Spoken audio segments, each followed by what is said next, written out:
Welcome back, everyone, to our final segment here on Huddle Up on the Missouri Sports Network inside the Pizza Ranch studio. There's been a lot of things. We talk sports here every week with you. We appreciate you listening.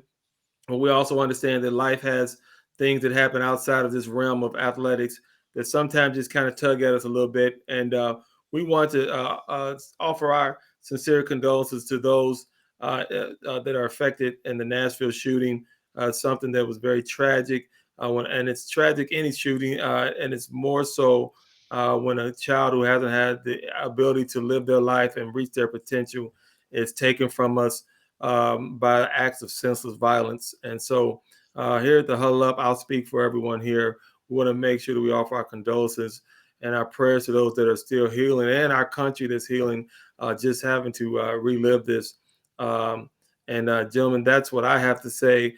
DA, Guy, do you guys want anything to say on a personal level about how that affected you or anything you want to say about that? No, I think you pretty well covered it.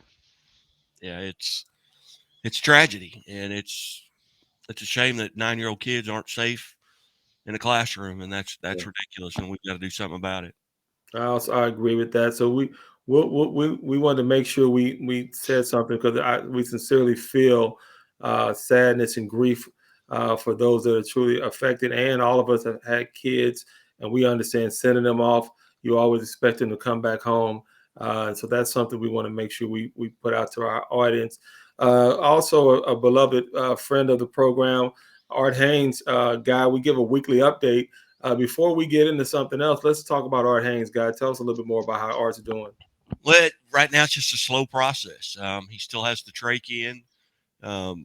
Coach Rowe kind of keeps everybody updated. We've got a chain, a text chain, so to speak. And right now it's kind of just a very slow process. He was able to stand up for 13 minutes earlier this week. Now he's got a rack kind of deal. And I know that sounds bad, but he stands up in that, but able to keep his feet. And I think 13 minutes, and that's a new record.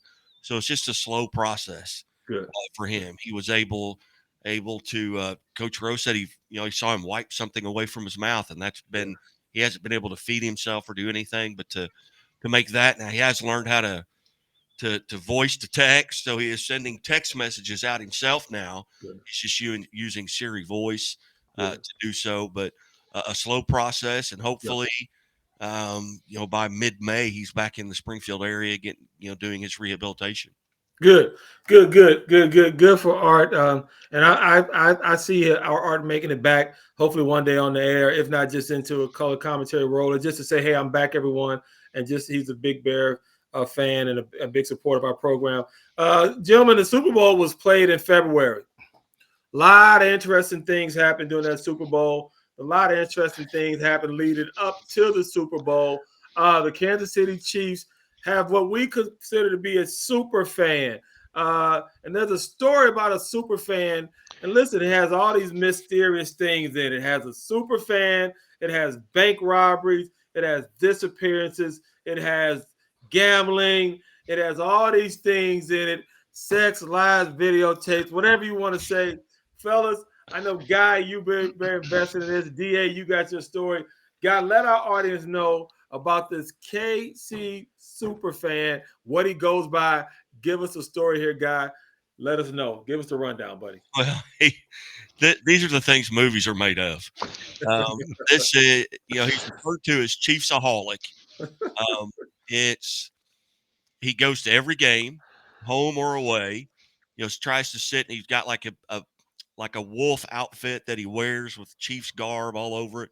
I know if you see a picture of him, you would recognize seeing him there.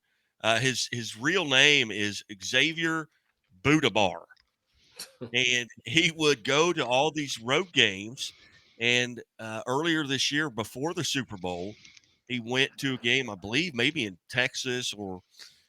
But anyway, he was supporting his travel and his tickets by one gambling, but he was also robbing banks on the way to these games.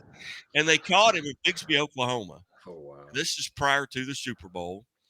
Um, and the judge, I mean, he was behind bars, had a $2 million bond The judge reduced it to $80,000 because he convinced him he had a family situation he had to go to in Arizona, which was the Super Bowl, not a family situation. So the judge puts an ankle bracelet on him, allows him to leave. After the Super Bowl, he cuts the ankle bracelet off and he's disappeared. Now he has a $1 million warrant out for his arrest. He's been on the lam, so to speak, I think for probably 10 days, 8 or 10 days. Nobody knows his whereabouts. It's just a remarkable story, and it's nobody's gotten hurt, which means we can laugh about it at this point. He has not shot anybody. He just is robbing banks on the way to these games, and when and then he's gambling. He picked the Chiefs to win the Super Bowl. He picked Mahomes to be the MVP, and so he's got these tickets that are worth hundreds of thousands of dollars, but he can't cash them in because everybody in the country is looking for him, and we don't know where he is. I would think, and maybe by the time we meet next, I think he's probably going to be apprehended.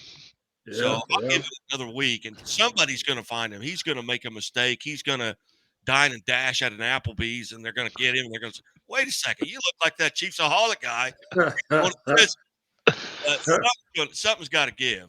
So I wonder where he is, and he wants to call in to the Missouri Sports Network and just update. Hey, well, I love it. I love that idea, DA. I love that idea of him calling in. DA, let me tell you something. I've placed a bet or two in my lifetime, and I've wanted to rob a bank. That's for damn sure. I say that after the loss I've incurred. DA, what are your thoughts about this Buddha guy?